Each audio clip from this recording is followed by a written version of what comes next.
Pour ce jour, c'est le carré Angelotte que nous allons aborder. Donc 3 carrés, 2 tissus de 12 cm de côté et un de molleton, des lainages rouges, bon après en fonction de ce que vous avez dans vos tiroirs toujours. Là j'ai pris un petit pied de poule, un rosé pour le visage de l'Angelot, un blanc cassé pour son vêtement, pour sa robe, des petites chutes de tissu. Alors pour ses ailes, j'ai pris un peu de tulle, mais vous pouvez faire aussi avec de la dentelle, éventuellement des plumes, du vieux rideau, un bouton. Pour la mise en pli, j'ai pris de la ficelle d'ortie, mais vous pouvez prendre aussi de la laine ou de la ficelle du fil de lin. Et le nécessaire à coudre, coton à broder, etc. Là, j'utilise également des crayons pour écrire sur le tissu. On commence par disposer les deux ailes. Donc vos 2 morceaux de tulle. Donc pour être plus à l'aise, donc je dispose mes ailes comme ça par rapport à l'ange. La tête sera ici, le corps là. Et pour les maintenir en place, je vais faire un point arrière au centre de chaque aile. Voilà, un grand point arrière.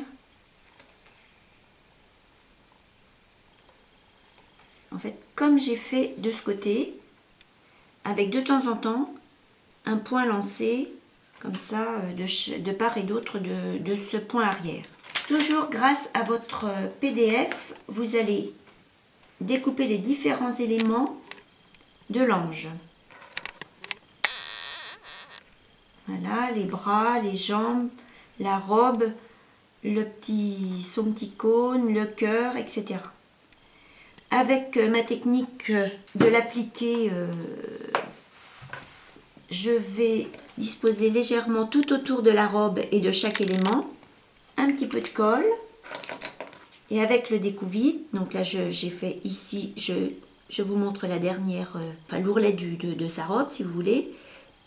Je rabats ici la marge de couture, donc en fait je marque le pli avec mon découvite et je rabats. Comme ça.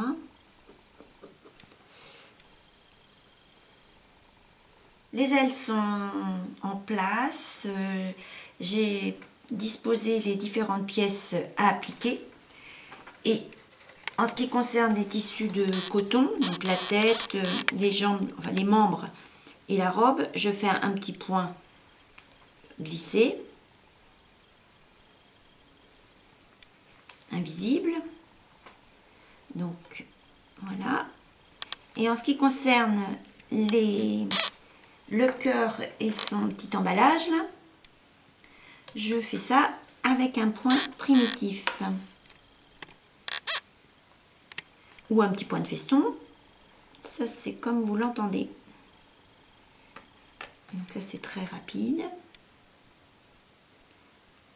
Vous faites ça donc tout autour de vos appliqués en lainage. Alors, on passe à la mise en pli de notre Angelotte. Alors, avec le fil de lin ou la petite ficelle d'ortie, je traverse l'épaisseur, enfin le tissu de fond, et je vais m'amuser à faire des petites bouclettes. Donc, vous tordez un peu le fil. Voilà. Et la petite bouclette, vous la maintenez en place tout d'abord avec une épingle.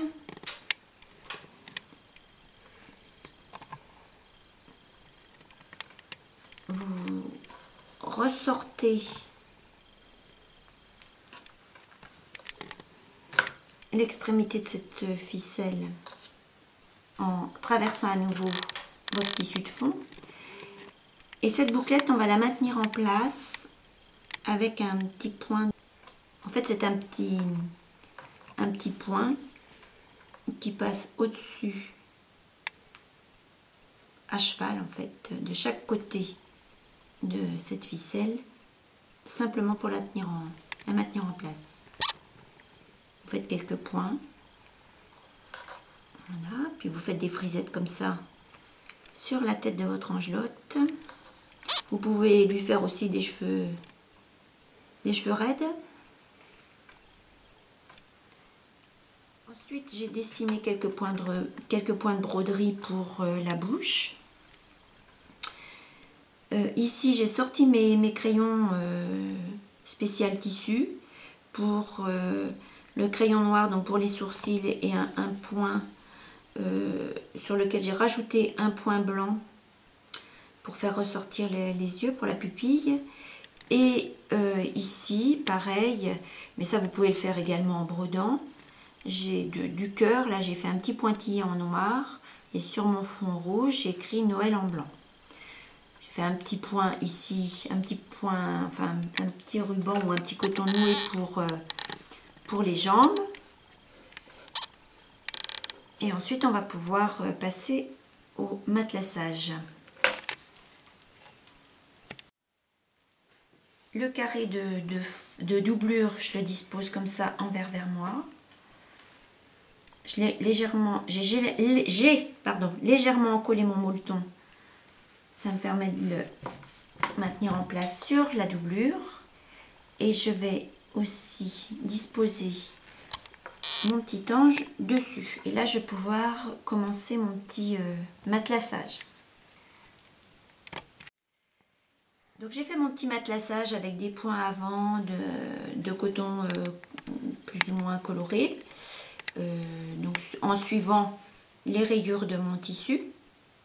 Vous pourrez vous tracer des lignes verticales si vous le souhaitez.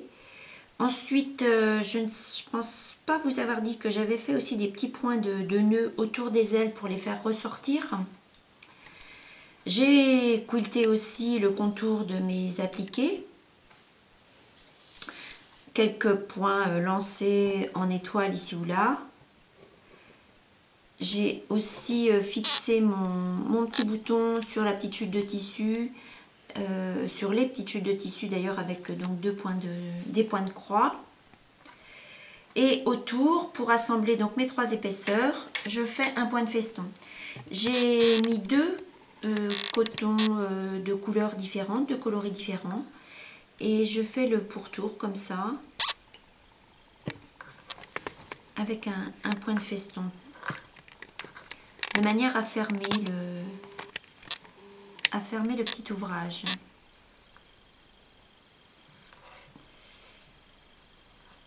Bon, alors je vais essayer de pas trop bouger pour que ça fasse pas trop de flou.